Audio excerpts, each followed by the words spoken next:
Every 60 seconds, the global economy moves $400 million worth of goods across borders. Container ships, cargo planes, fiber optic signals. A vast, invisible architecture of production and delivery that most people never think about, until it stops. We have built the most complex supply network in human history, and we have built it on the assumption that nothing will go wrong.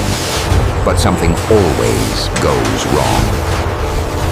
This is the story of a single building, in a single city, in a small European country. A building that quietly holds the future of every industry on Earth inside its walls. And what happens if it goes dark? The factory sits in Veldhoven, a town of roughly 45,000 people in the southern Netherlands. There is nothing remarkable about the landscape. Flat farmland, bicycle paths, modest brick homes. You could drive through and never look twice. But inside one sprawling campus on the eastern edge of town, a company called ASML builds machines that no other company on the planet can build. Not a single one. These machines are called extreme ultraviolet lithography systems, EUV. They cost roughly $380 million each. They weigh over 180 metric tons. And they are the only devices in existence capable of printing the most advanced semiconductor chips the world depends on. I am standing outside the main production facility in Veldhoven. Security here is extraordinary. Multiple perimeter fences and vehicle inspections at the gate. What strikes me is the silence. For a place this important, it is remarkably quiet. Delivery trucks come and go in organized intervals. Engineers badge in and out.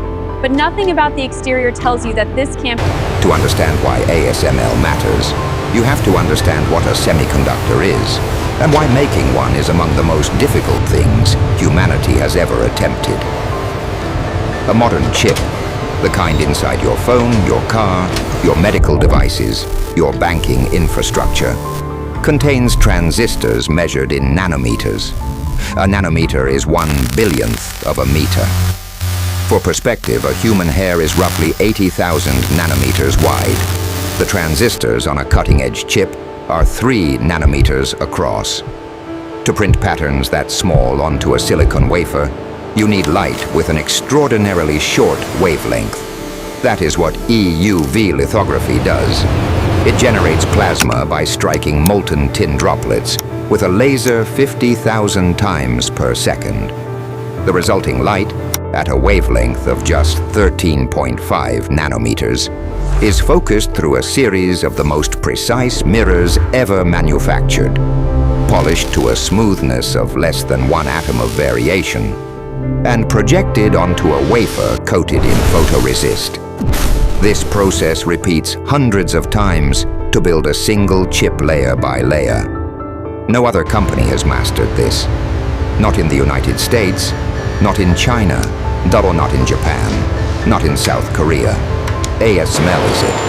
And the components inside each EUV machine come from a web of over 5,000 suppliers across dozens of countries. The laser source is built by a subsidiary in San Diego. The optics come from Zeiss in Germany. Specialty chemicals, ceramics, actuators, and computing subsystems are sourced globally. Assembling a single machine takes roughly 18 months. If the Veldhoven facility were destroyed tomorrow, by fire, by a targeted strike, by catastrophic flooding, it could not be rebuilt in under 5 years. Some analysts say 10. I have been given limited access to one of the cleanroom staging areas. The air in here is filtered to a level 1,000 times purer than a hospital operating room. Technicians in full-body suits are calibrating modules that will be integrated into a lithography system. Each module is individually tested for weeks before assembly. An engineer told me, off the record, that a single speck of dust smaller than a virus can ruin an entire optical train. The precision here is not industrial. It is closer to something between physics and art. Now consider what happens downstream. ASML ships roughly 50 to 60 EUV systems per year. Their customers are the only companies on Earth capable of manufacturing leading-edge chips. Taiwan Semiconductor Manufacturing Company, Samsung, and Intel. TSMC alone produces over 90% of the world's most advanced processors. And TSMC cannot produce those processors without ASML machines. This is not a supply chain. It is a supply thread. A single line of dependency stretching from a quiet Dutch town to every connected device, vehicle, weapon system, and financial network on the planet. Modern supply chains were not always this fragile. For most of the 20th century, major manufacturers held large inventories, warehouses full of parts, redundant suppliers, safety stock. It was expensive and inefficient, but it was resilient.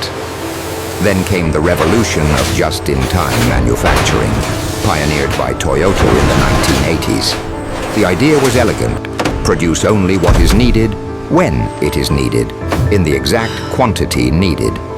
Eliminate waste, reduce storage costs, to maximize efficiency. And it worked brilliantly. Profit margins soared. Companies stripped inventory to the bone. Supplier networks consolidated. Redundancy was seen as fat to be trimmed. Over 4 decades, the entire global economy adopted this philosophy. What no one discussed openly was the trade-off. Just in time is just in time until it is not in time. And when a critical node fails, there is no buffer, no reserve, no plan B. I am at the port of Rotterdam, about an hour and a half northwest of Veldhoven. This is Europe's largest port. Container stacks stretching to the horizon. A logistics coordinator here told me that semiconductor-related shipments have their own priority routing codes. When those components are delayed even by days, the scheduling cascades hit automotive plants in Germany, electronics assemblers. She described it as a heartbeat. When it skips, everything downstream feels it. Let us trace the domino effect. Imagine a scenario, not fantasy, but the kind of event that engineers and intelligence analysts actively model. A catastrophic fire breaks out in the Veldhoven facility. The EUV production line is destroyed. No one is killed, but the specialized tooling, the clean room infrastructure, and the partially assembled machines are a total loss. Thus, ASML announces that production will be halted for a minimum of 24 months while the facility is rebuilt. The reaction is immediate. Within 48 hours, semiconductor stocks collapse. TSMC, Samsung, and Intel each announced that their pipelines of new EUV machines have been severed. Current machines in the field will continue to operate, but they require regular maintenance and component replacement, parts that also come from Veldhoven. Within weeks, chip foundries begin rationing capacity. Automotive manufacturers are the first to feel it. The average modern car contains over 3,000 semiconductor chips. Without a steady supply, production lines stop. In 2021, a far less severe chip shortage cost the global auto industry $210 billion in lost revenue. This would be worse, and orders of magnitude worse. But it does not stop at cars. Modern hospitals run on chips. Imaging equipment, MRI machines, CT scanners, ultrasound systems, depends on advanced processors for real-time computation. Ventilators, infusion pumps, patient monitoring systems, all require embedded semiconductors. Stockpiles in the medical sector are thin. Within 3 to 6 months of a sustained shortage, equipment failures begin outpacing the ability to repair or replace. I am inside a regional hospital supply depot in Eindhoven, just a few kilometers from ASML. A procurement officer showed me their inventory spreadsheet. For some components, they hold fewer than 10 backup units for the entire regional hospital network. He said they used to keep more, but budget pressures forced them to reduce stock. His word for the current situation was precarious. The financial system is next.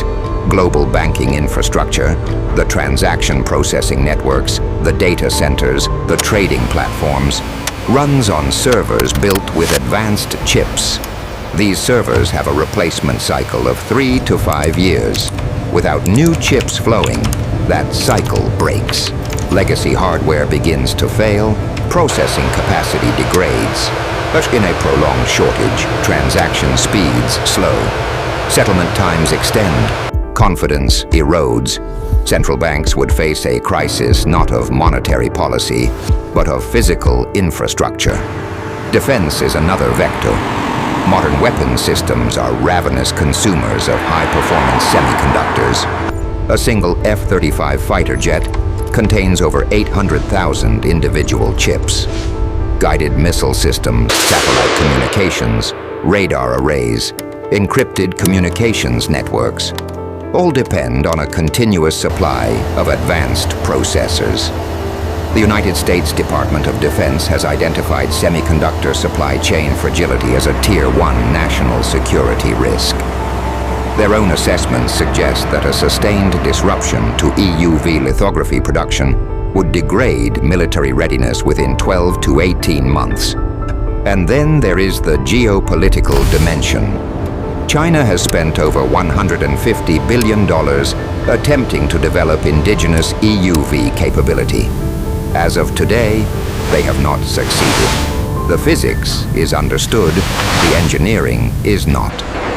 EUV lithography sits at a convergence of disciplines: plasma physics, advanced optics, precision mechanical engineering, computational modeling, chemical processing, that cannot be replicated by throwing money at the problem. It requires decades of institutional knowledge, supplier ecosystems, and iterative refinement. China knows this. So does every major power, which is why Veldhoven is, in strategic terms, one of the most important square kilometers on the planet. I have traveled to a semiconductor packaging facility in Dresden, Germany. The mood here is tense. Managers are aware that their entire operation depends on a supply chain with, as one of them put it, no second source for the thing that matters most. On the production floor, robotic arms are placing chips onto substrates with micrometer accuracy. Every one of those chips was printed using ASML technology. When I asked what their contingency plan would be if ASML went offline for 2 years, there was a long pause. Then the plant director said simply, "Pindo, there is no contingency. There is no alternative. We would stop." This is the architecture of modern vulnerability. It was not designed by any single actor. It emerged from decades of rational economic decisions. Each company optimizing its own costs, each country leveraging its own comparative advantage, each quarter demanding greater efficiency. No one chose fragility, but fragility is what we built. A world where a fire in one clean room in one small town can cascade into a global crisis, affecting transportation, healthcare, finance, energy, and defense simultaneously. The question is not whether such a disruption is possible. Industrial fires occur with regularity. Cyber attacks on critical infrastructure have increased 300% in the last 5 years. Geopolitical tensions around technology export controls continue to escalate. The question is whether we have the strategic foresight to act before the disruption occurs, to invest in redundancy, in distributed manufacturing, in stockpiling, in the unsexy, expensive work of building resilience into systems that currently have none. Rebuilding EUV production capacity from scratch would require not just a new factory, but a reconstitution of thousands of supplier relationships, years of equipment qualification, and the retraining of an engineering workforce that represents some of the most specialized human capital on Earth. ASML employs over 42,000 people. Many of them hold knowledge that exists nowhere else. Not in textbooks, not in patents, not in databases. It lives in their hands and in their experience.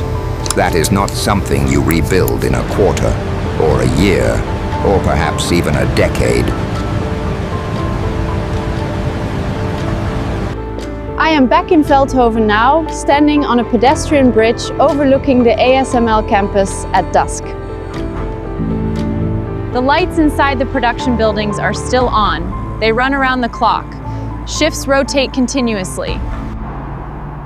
From here, it looks unremarkable. Rut, glass and steel, parking lots, a few flags. But knowing what I know now, it feels different. It feels like standing next to something the world cannot afford to lose and has not yet figured out how to protect. We live inside systems we did not design and do not fully understand.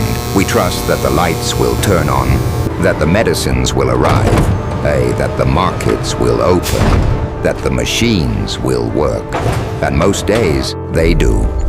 But behind that reliability is a network of astonishing thinness, stretched across oceans, threaded through single points of failure, optimized to the edge of its tolerance. The greatest risk is not that this system will be attacked. The greatest risk is that we continue to believe it is unbreakable. Because the things that hold a civilization together are not always vast. Sometimes they are terrifyingly small. Sometimes they fit inside a single building in a town most people have never heard of. And sometimes, the distance between everything working and everything failing is nothing more than one quiet factory, and the assumption that it will always be there.